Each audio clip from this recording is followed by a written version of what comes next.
verð ástfangin af alkoholista og fíkli. Já. Þú veist, það eitthvað svona sem ég þekki, þú veist, alveg brotið og hann átti erotikasjopp. Já. Sem var hann á Hverfisgötunni og Vitastíg. Þessi búð ekki til í dag, sko. Nei. Og og ég, þú veist, bara eitthvað neginn verða ástfangin af þessum manni og hann, þú veist, fer síðan í gjaldþrot með sinna fíkn, þannig að hann færi fyrirtæki yfir á mig. Já. Og ég, þú veist, var bara 21, ég bara, mér fannst þetta bara lítið mál, þú veist, eitthvað. Svo hættum við saman, þá vildi ég bara svona hann myndi færa fyrirtæki aftur á einhvern annan, þú veist, og því hann gæti ekki gert það á sig, það voru náttúrulega alveg heljarnar vesen og og þú veist, það endar þannig að sýslumaður hringir í mig bara, já, þú ert í skuld hér og ég var bara svona, oh my god, þú veist, bara hann alveg, þú ert í ábyrgð fyrir þessu, þú veist, og nú þyrfti bara að vera tunglunni eða allar ekki að taka ábyrgð á þessu og þú veist, þannig að ég stíg bara einhvern veginn inn í þetta, þú veist, bara svona hann búin að rústa öllu þarna og ég bara, ok, nú tek ég bara yfir þetta og hreins þetta, þess sem ég gerði. Já.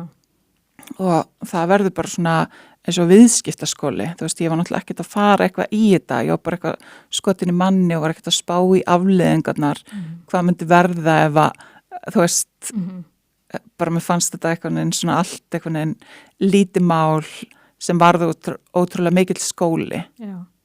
Og þú fórst þá bara að reka þessa búð, þetta svona hjálpatækjaverslun. Já.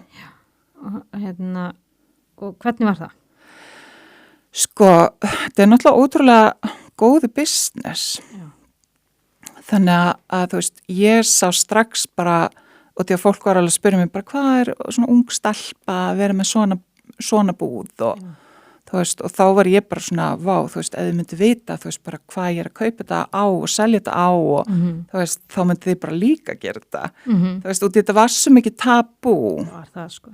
Þú veist, þetta var alveg bara 2001. Já. Þú veist, ég sel síðan búðana 2006. Já. Þú veist, þá þetta ennþá bara svolítið tabú. Já. Og var þetta gekk vel? Mjög vel. Já. Þú veist, ég svona, kemur sem alkoholista út, hann reyndar alveg dáin úr fíkn, þú veist, þannig að, og þú veist, það gerðist ekkert strax, en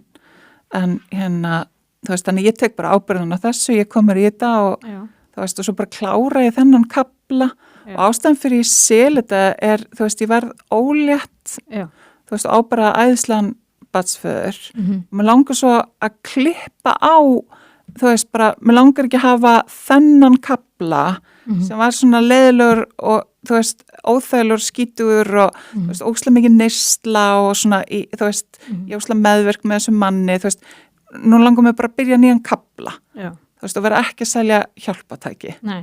Þú veist, sem að var einmitt svona, þú veist, ég var ekkert eitthvað stoltust af því að vera að gera það. Nei.